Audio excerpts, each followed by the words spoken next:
And it's also important to note that it's established under the Government Medical Stores Commercialization Act of 2000.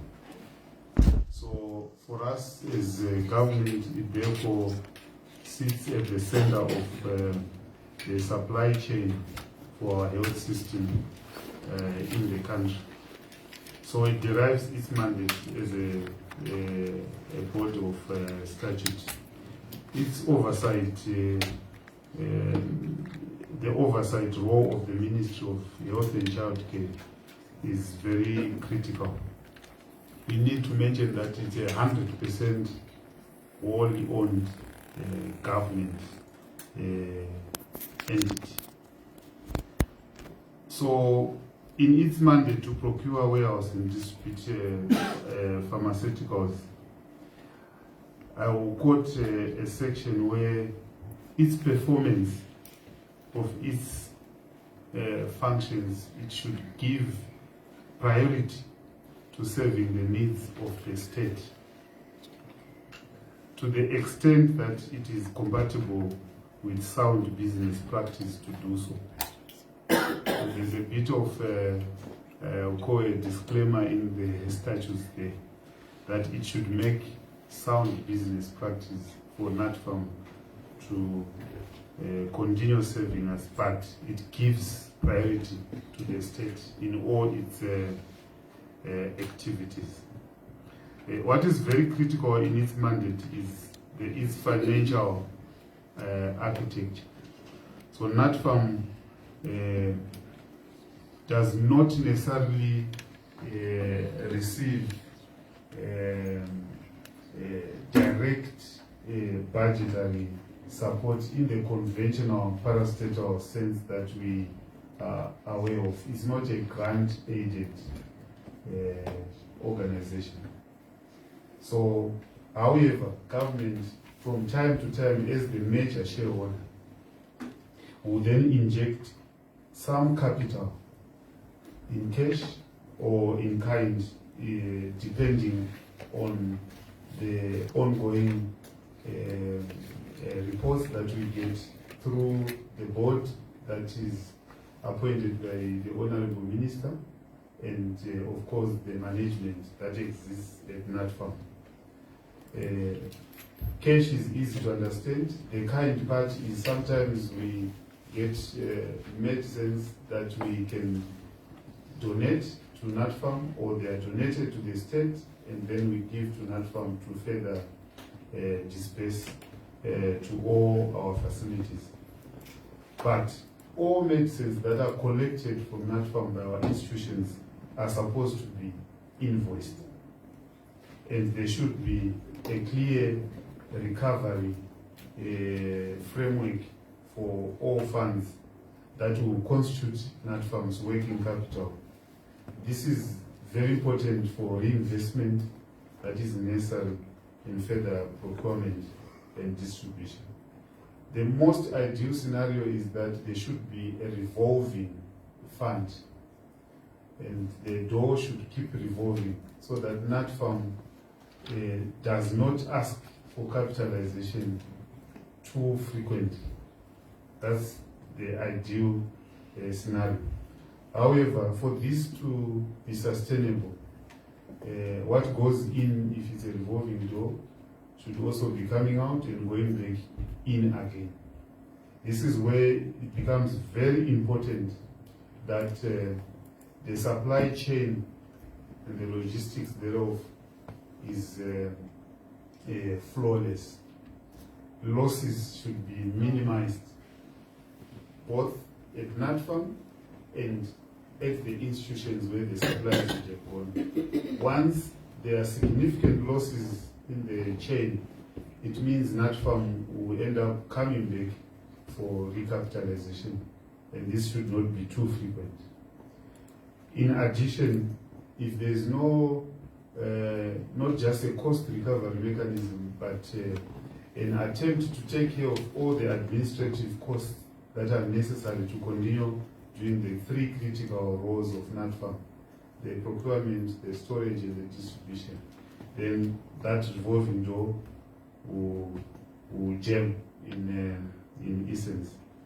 So on the institution side, the institutions should be able to pay for what they've received, for them to continue getting a supply.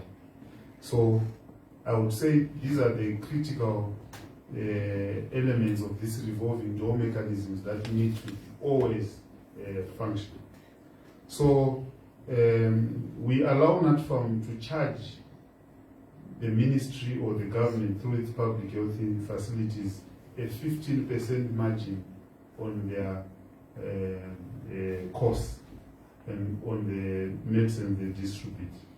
We also allow NatFarm to charge the private sector a 20% margin, because they are also allowed to procure from NatFarm.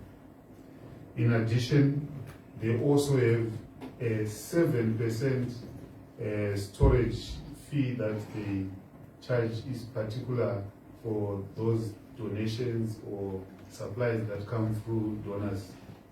So those are generally the margins that are allowed, and also the storage fee that they levy to our partners.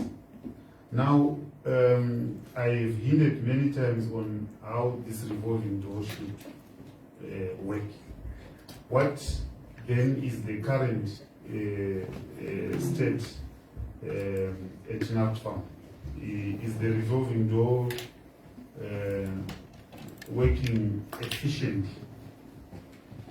Currently, NatFarm is facing financial challenges, which I will start with. I put it at the end, but I think it's important what the chair has alluded to, that we need to talk about its current position.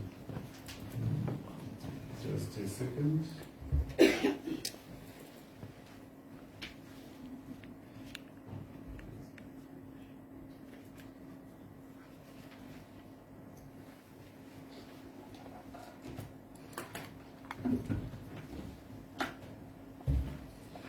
So, as of end of 2025, the total revenue that NatFarm had was 25.5 million US dollars against a budgeted revenue of 36.2 million.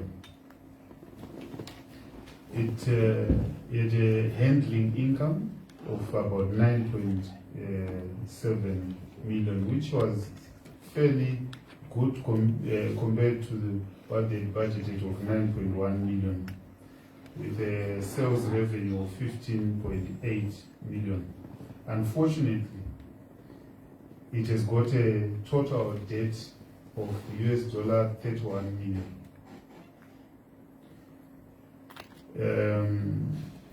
And worryingly so, there is an expired stock which was written off in 2025 of about 3 million. And from our assessment, we thought plus or minus 8% could have been preventable expiries. The order fill rate that we expect is about 50%. They managed a 34.56%. But what does this all mean? It means NatFarm is currently not financially sound to deliver on its mandate. So there is a need for some form of capitalization at this stage. And in that regards, the ministry has taken action to mobilize funds through Treasury for an immediate emergency release of 10 million US dollars, which we think would allow for immediate medicine stock replenishment. In addition, we you have 2 running contracts that are supplying NatFarm consistently, which is the contract with Intrapharma and Clean Planet. Currently, we owe the 2 contractors about 7.5 million. So we have also asked for intervention to get about 7 million to take care of these contracts, in addition to the 10 million emergency release towards immediate medicine stock replenishment. What does it translate to in our institutions? We generally use tracer medicines that we are tracking for our institutions to say, is this medicine available? Is this medicine available? Because there are in excess of 7,000 molecules or medicines that you expect as a country to be in our institutions. But we use certain tracer medicines for each level of care to see how we are doing. Our expectation is that 50% of our institutions should at least be well stocked on the tracer medicines. Currently, our performance is at about 47%. In addition, we also use the VEN way of monitoring our stocks, the vital essential classification. We are currently at 65%, although we should be minimum 70%. So we are generally below the levels on both the tracer medicines and on the VN for us to be supplying medicines adequately for our institutions. Some might then ask what is happening in terms of policy. Should we continue with this policy that we have? Should we allow NatFarm, because that was one of the questions, should NatFarm be authorized to really conduct large-scale commercial profit sales and to the private sector? The answer obviously lies in that statutory brief that they definitely need to prioritize in all their activities state needs, but also need to be sustainable and of in terms of viability and good business practice. So we are trying to balance the act of just supplying without getting enough from your suppliers, because all our institutions depend mainly on treasury support. Whatever is disbursed to our institutions, as a policy, we should prioritize paying NatFarm its dues.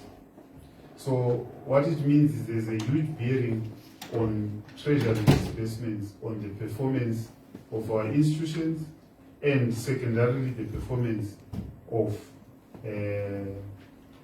NatFarm. So it will become very important for us to then say, how has the budget allocations for medicines been, and how much has been disbursed, so that our institutions can keep paying NatFarm. So in 2025, the Ministry of Health was allocated a budget of $44.572185 million towards medicines and commodities. The actual disbursed amount was 27,045,846. So it was short of the actual allocated. So this is where the issue of release and disbursement comes into play. So what was supposed to be received was 44. But what was the need? The need was just around $500 million US dollars. In 2026, the need still remains at about 578 million, but our budget allocation as of now is 58.6 million. So we definitely have a long way in terms of getting to the, but we prioritize our commodities and medicines. Whatever is allocated, we need our burn rate to be more than 95%. You must, however, know that donors and partners also disperse monies towards various medicines and commodities. What I've just alluded to is what Treasury budgets and disbursements are like. You might be aware that partners such as Global Fund and PEPFAR and the Gates Foundation and others still support various medicines procurements that are necessary, in particular in the space of HIV, in the space of TB, the space of malaria, and maternal health supplies. So there's a separate budget that comes from there. And for 2026, in terms of our draft health products procurement plan, we have a commitment of about 400 million towards antiretrovirals, surgical supplies, condoms, malaria medicines, and the rest of the medicines I mentioned under maternal care. I'll then touch on recommendations to rescue NatFarm from its current operational and financial state that I outlined. There is a definite need right now to capitalize NatFarm, and this capitalization can be in the form of direct treasury support to NatFarm. 1, 2, increase disbursements to our institutions so that, and then we ring fence the disbursements to our institutions to only take care of NatFarm bill. All our institutions have various levels of debts to NatFarm. So either we do direct capitalization, treasury direct to NatFarm, or indirectly through institutions ring fencing whatever is dispersed towards paying NatFarm. 3, we make sure that ring-fenced funds are earmarked specifically to keep the revolving door at NatFarm going. So this is an issue which I think we have been discussing with Parliament a lot, that we need to ring-fence more funds towards health. I'll just re-emphasize that outside a budget allocation of 15% in terms of the Abuja declaration, we need to ring-fence our funds. 4, we need to maximally utilize any resources that are given towards health and medicines.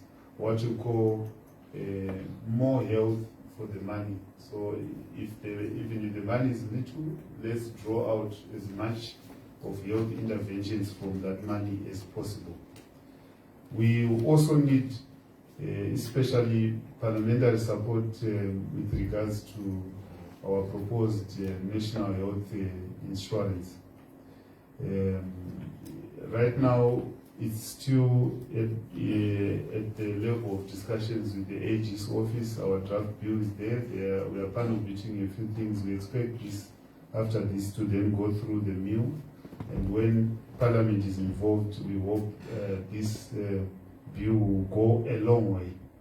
If you see on the revolving door, the critical step of our institutions being able to pay NATFA, once that is disturbed, no matter how much you give to NATFA, they can't keep the door revolving. So with the coming in of NHI, which we are pushing and proposing, the National Health Insurance, we expect that our institutions will be in real time be able to recover their costs from claims from the National Health Insurance and immediately be able to pay NATFA. We obviously would also want to push for more smart partnerships locally or other partners who might give better of understanding of our situation. You might be aware of the challenges with the bilateral agreement with the US government. So issues of these bilateral engagements would need to make sure that as a country, our needs and of course our sovereignty is also enshrined in whatever agreements that we are making. So smart partnerships that are focused on capacitating our NATFAM are welcome. Lastly, we need to push for local production of medicines and commodities. Without local production, our import bill will remain high. Currently, less than 20% of our commodities and medicines are locally produced. This is not a tenable position. So partnerships of NATFAM and local manufacturers might then be able to go a long way in reducing the bills we are talking about, and also allow for sustainable supplies of medicines in the country. In that regard, I think there's a proposal from NATFAM to work with other traditional manufacturers in the country and be able at least to start venturing into local production. Lastly, as a policy, we need obviously to think more of Buy Zimbabwe, but in that line, the issues of cost and so forth need to be taken care of. But as a principle, buying local, going into local production could also assist in reducing the burden of the cost of medicines for our NATFA.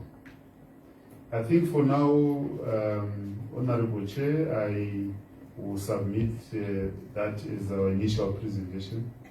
And if there are areas that we haven't covered, we are open to further discussions. I submit. Thank you so much, Piers. I think at this point in time, I will open to members if they have questions of clarity that they would like you to bring forth. Perhaps I will take 3 and see how far we go with that. Yes, honorable members, are there questions that you would like the ministry to clarify? We can show by raise of hands. Honorable Mwazeri. Thank you very much, Chair. Thank you very much, PS Monganite, for such a clear explanation on the functions of NAFA. But I wanted to find out, Mr. Monganite, are we having now a substantive composition of the board of NAFA? Number one. Number two,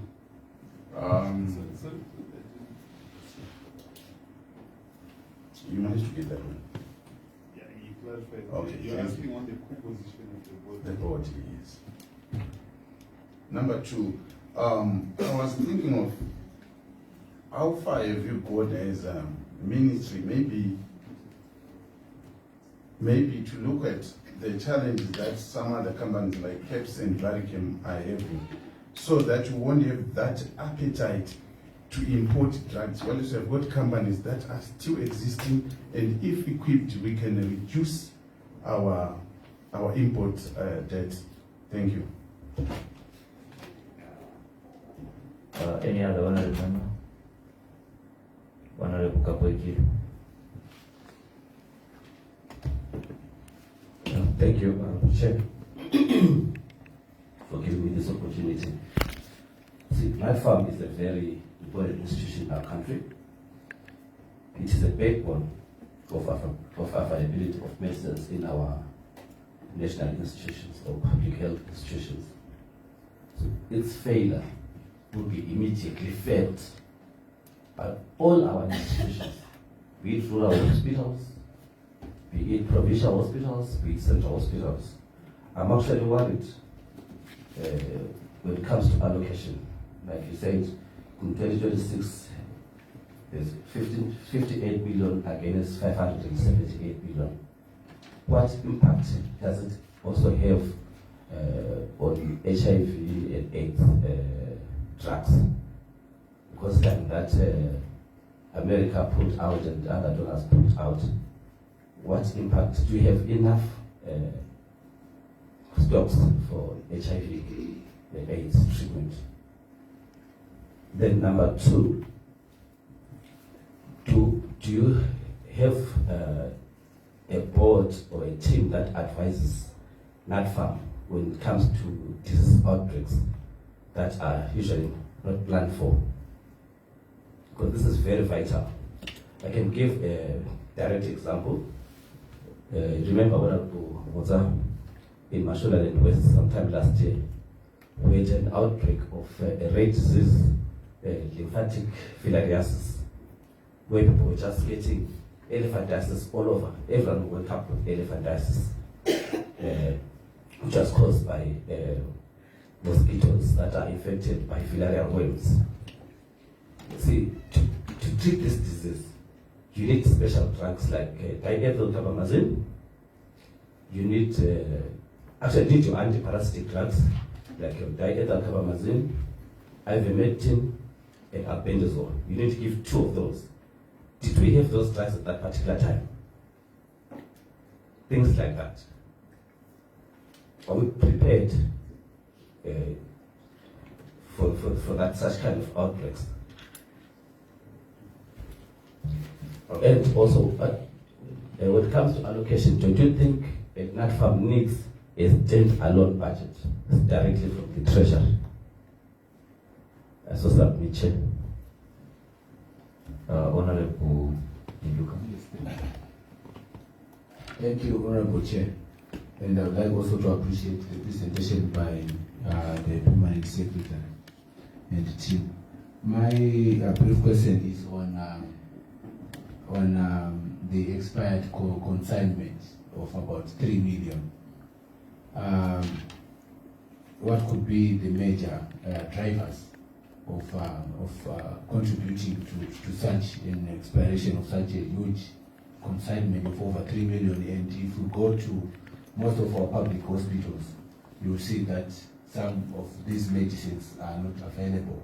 But while we do have some which are even expiring of such a huge figure. What would be the main drivers? Is it logistics, etc.? Thank you. Okay, thanks. Let me just add there. Let me just add for this round, PS. You spoke about the debt to NatFarm. Some of it will be private, some of it will be public, because our own institutions procure from NatFarm. What is the state of public debt to NatFarm from the public, our own institutions? Then also maybe there is the issues around leakages of drugs to the black market. Would like to have a picture on how, as ministry, you are dealing with that. And then maybe also you mentioned the act governing NatFarm, which would be 26 years old by now. Are there any issues that you feel that the act should be outdated on this aspect and on its aspect around this management of NatFarm? I think the other questions have been taken by colleagues. We will have this round and then we'll come back.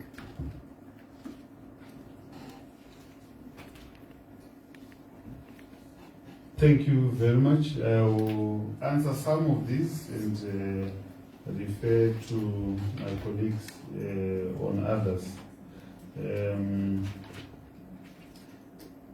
I'll start with the easier ones. The current debt to NatFarm from our public institutions is about 17 million. That's as of 31 March, the end of the first quarter. The leakages of drugs to the black market. So we generally have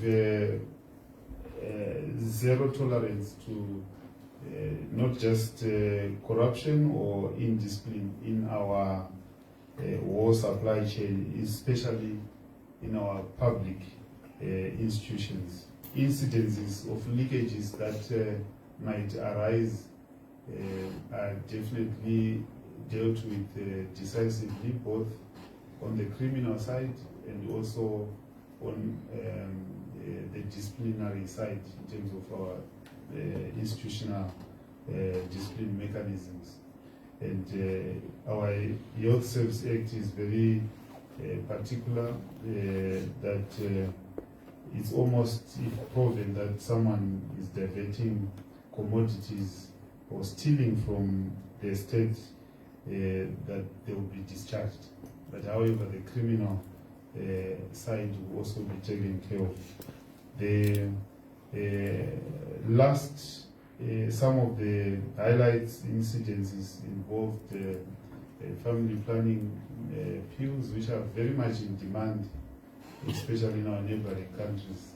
And the last incident in that regard was in Masvingo, and involved members were both charged in the ministry and also taken for criminal prosecution.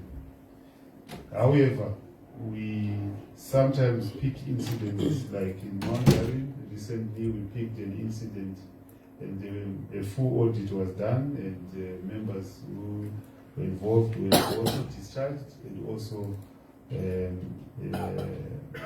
criminally charged as well. To be proactive, we need to have to get on board electronic systems. Logistics management information systems are very critical.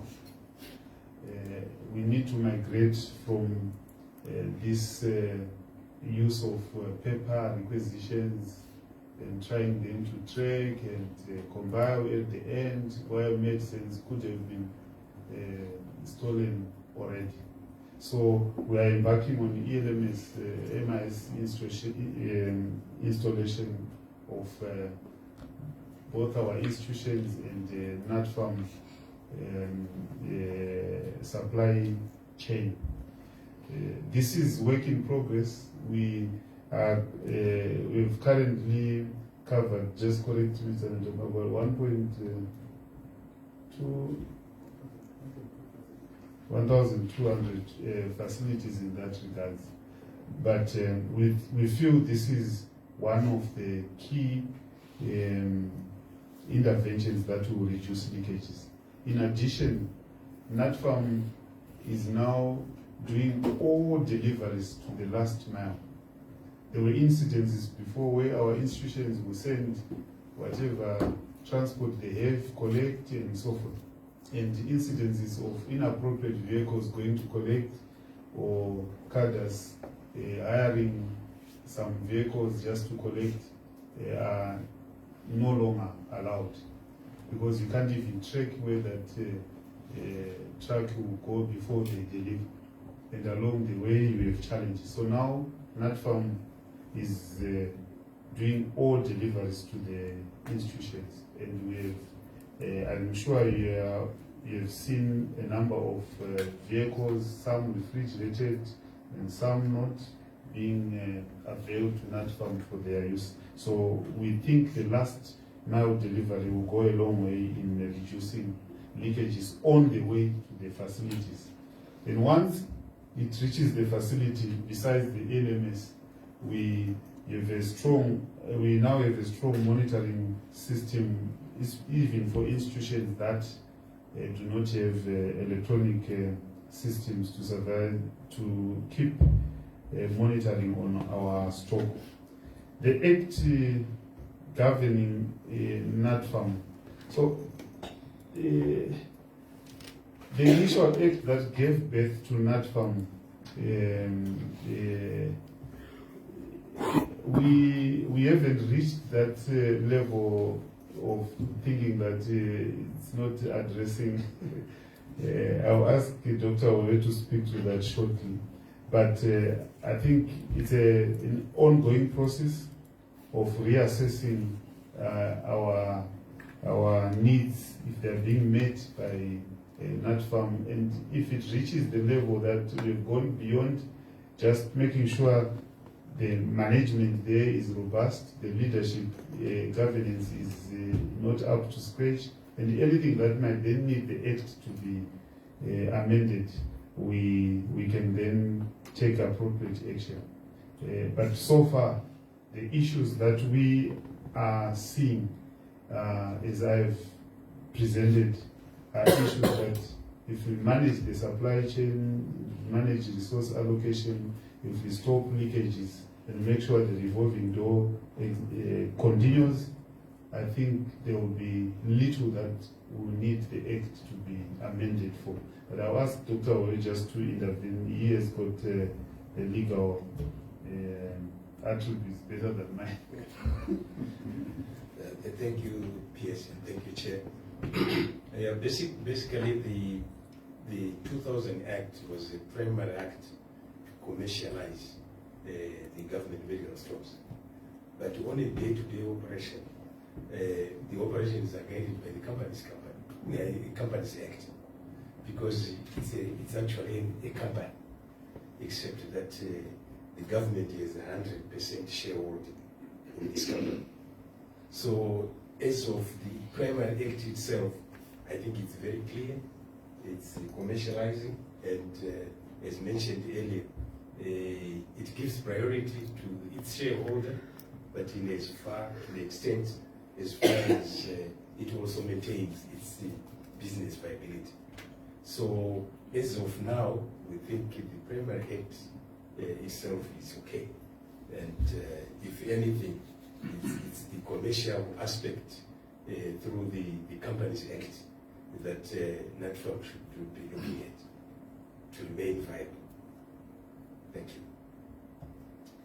Thank you very much. I'll move to the question on expiries. I think this is always a major challenge. We cannot say the ideal situation is to have 0 expiries. That's the ideal situation. The quantum of the expiries now is what can then worry if you look at the amount that we have mentioned. But there are various reasons which we have noted could lead to these expiries. Number one, which I think is the major reason for the current expiries, is that in the HIV treatment era, there have been so many developments in terms of change of treatment regimes and so forth, especially in the pediatric age group. And unfortunately, whenever a treatment regime is changed, when you have already bought quite huge stocks anticipating that it will cover, for example, for a year or 24 months and so forth. And if regimes change and the clinicians totally shift from a certain regime, those stocks will end up piling up. And that's a major problem that we have. The second one is when there's a rapid change of disease pattern, and especially the time we're moving out from the COVID era, where we're buying so much for a specific condition, and if suddenly you are able to control it, you are sometimes left, especially with vaccines. And I must say, our policy with regards to vaccinations for COVID contributed so much to our successes in terms of COVID control, because we went on to the vaccination train early, and most people were vaccinated, and our results showed for that. Unfortunately, it also meant when the disease went away, we can't say it completely gone. There's still isolated cases, and we still need to be aware of that. The demand for medicines which were specific for COVID went drastically down, and so we have had, but we still value, for purposes of seeing how much Treasury put out, we still have to put a value to those vaccines, to those medicines which were specific for that era, which are now unfortunately having to be destroyed. I'll ask the Director for Pharma Services if there are any additionals on this before I move to the next case. Mr. Yamcham. Thank you so much, please. I think you have alluded to most of the reasons why we end up having expiries in our institutions. So, yeah, I'll submit check. Yes, covered. Thank you. Thank you. Do you think NATFAM needs a standalone budget? So I think this question probably can be tied up to the issues around the Act and how NATFAM is structured statutorily. Yes, we have stuck to what the Act that gave birth to NATFAM speaks to. And this is an entity which is wholly owned by government, but that is a company that is independent in terms of the board, and they've got a management structure there. And ideally, they are supposed, if the revolving door is working as well as it should be, they are supposed to be running their affairs and choosing clients, but prioritizing the state. That's what they should do. Whether this model is working or not, is the future or not, is what I then tried in my presentation to say what will make the model work well. And if those fundamental pieces of the architecture are strengthened, we think there will be no need to talk of a budget line, a permanent budget line for this, because it means whoever is buying is paying on time, and they can then become autonomous like that. Once we start having a budget line in the blue book for them, then they will become a department in my ministry in a sense. And I'm sure there are pros and cons to that. So we are following the act, unfortunately, on that. Do we have a board that advises NatFarm in terms of disease outbreaks and making sure that they're capacitated for those outbreaks? Every year, the ministry, through our the Directorate for Pharmacy Services, will do what we call quantifications of our needs. And these quantifications are what then informs what we advise NatFarm to be stocking for the next year, and also informs what we ask Treasury to support us with. And the quantifications will take care of a number of factors that we, of course, the needs of the country, our population, disease patterns, and anticipated disease patterns. You might be aware that in the ministry we've got a department for epidemiology, disease control, which, and in addition, a directorate for environmental health. And now we are in the process of setting up a public health institute for Zimbabwe, whose mandate is to look at, amongst other things, the science behind certain diseases occurring, surveillance of both our ports of health coming into the country, and surveillance for various community and environmental pathogens and so forth, to determine and to contribute to what the pharmacists now will then sit down and say, so we need these medications. The examples that Honorable Capitolo gave are really under what we call neglected tropical diseases. So these are diseases that are considered generally rare if we make sure we control and prevent and eliminate certain conditions. So in this case, you need to eliminate mosquito-bearing, disease-bearing mosquitoes. In some circumstances, schistosomiasis, and so forth. So in this line, we end up doing mass drug administrations for selected areas that we find these conditions are common. Now, unfortunately, because some of these, you see the term neglected tropical disease, it means there's an acknowledgement that most health systems will concentrate on those conditions that are affecting the majority when they are budgeting. And sometimes some of these neglected tropical diseases end up being strongly funded by donors who have interest in those specific conditions. And unfortunately, that becomes a vicious cycle of dependence on certain partners who are interested in specific conditions. So on the whole, while we still include neglected tropical diseases in our budgets, you might find that when the disbursements are very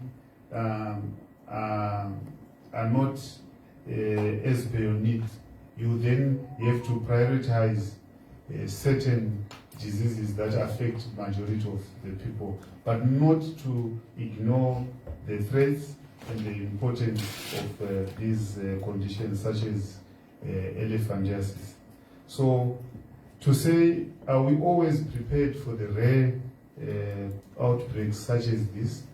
It will not be an easy question on a daily basis, but there are circumstances where our surveillance team, if they pick incidents which is rising, we put appropriate measures on the whole response mechanism to make sure those supplies are available.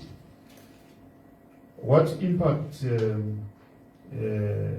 does the lack of funding? I think you have noted the discrepancy between what was disbursed and the needs.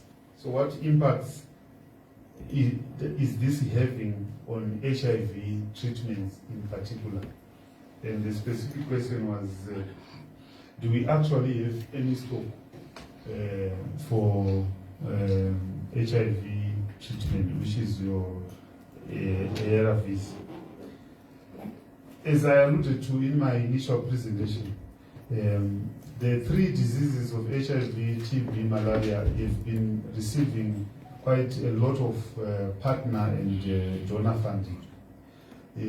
I think we are now all aware that generally donor funding is dwindling the whole world over. It's not just Zimbabwe, but it's a war shift in terms of the landscape for donor funding.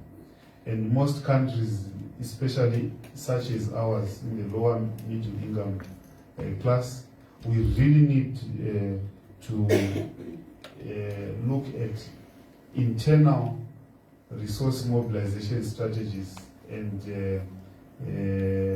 otherwise our interventions, especially in areas that we have achieved so much, can be under threat.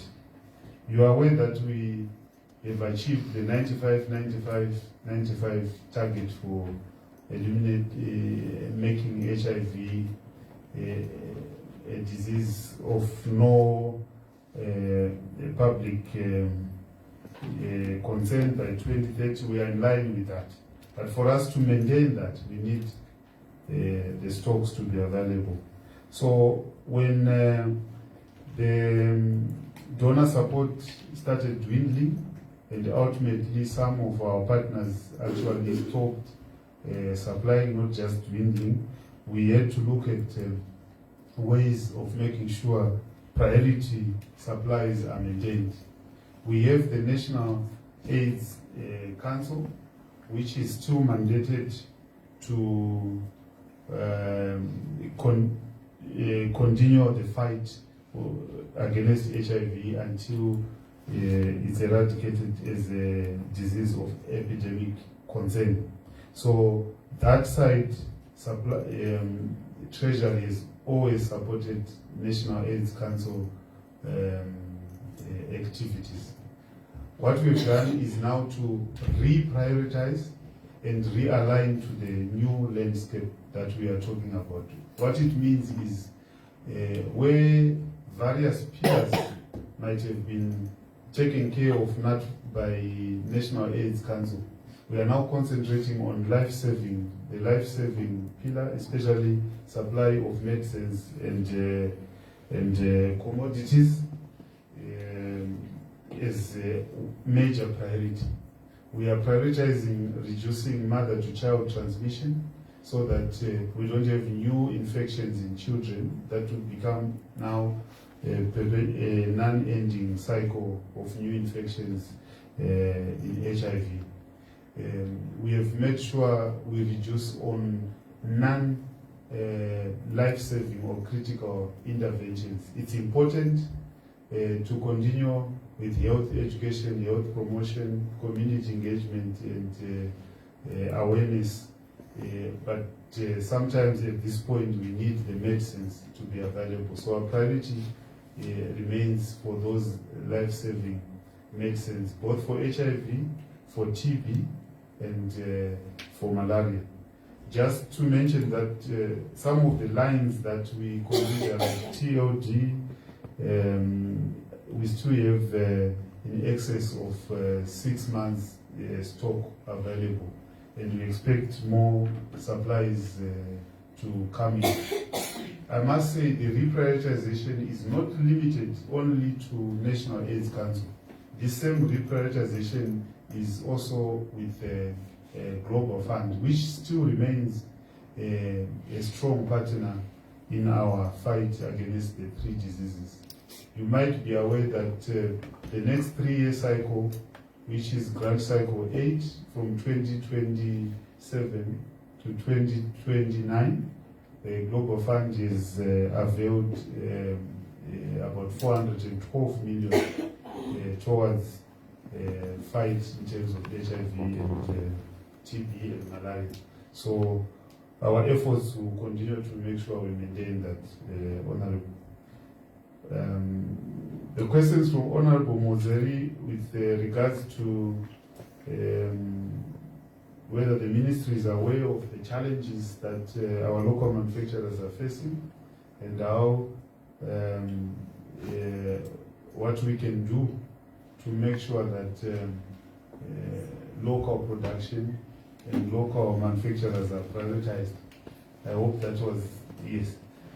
So, together with the Ministry of Industry and Commerce and of course other ministries that are involved in a whole-of-government approach, the priority for local production is still key. An assessment of these institutions is ongoing, and like I said in my presentation, NATFAM is looking at various local manufacturers whom they can partner with so that we reduce the cost of production and ultimately reduce the cost of our medicine. So this process is ongoing. And you might be aware that there have been various interventions before to try to capacitate, especially companies such as CAPS, Varichem, and before, and we use the previous interventions as learning points now as we go again to try to partner these traditional suppliers with NATFAM. The composition of the board, so this is also articulated in the same both the Act and the companies, the statutory documents that give birth to NATFAM. If it pleases the honourable member, I'm not sure if you want the details of the individuals or yeah, but the question where I understood Honorable Mozeri was that do you have a full complement of the NATFAM board at the present moment? Okay. Thank you. So yes, indeed we have a full complement of the board, which was inaugurated in January 2026. I know there was a short period towards the end of 2025 where there were concerns that some board members' tenure had expired, but now we have got a fully constituted board for NATFAM. Thank you so much. Honorable members, we have one more agenda item that has not yet been touched, and time is not on our side. However, we have NATFAM here again next week. So I would like to propose that we proceed to issues that have to deal with the third and fourth quarter budget performance for the year 2025, so that we understand. Honorable Mozeri, if you don't speak now, will you die? Okay, you may ask a question. I don't want to be cause of your death. Thank you very much, Chairman. Dr. Mongoniza, you've talked about sound business practice on NATFAM. Now that we have got 23 million as a debt, are there any proper mechanism to recover that 23 million? Thank you. One clap, small. Just a small one. Mix it with this one. Thank you, Honorable Chair. The peers mentioned that NATFAM is allowed is charging 7% on drugs that are donated. Who is paying that 7%? Is it the donor or is it the state? It was confusing me there. Thank you, Chair.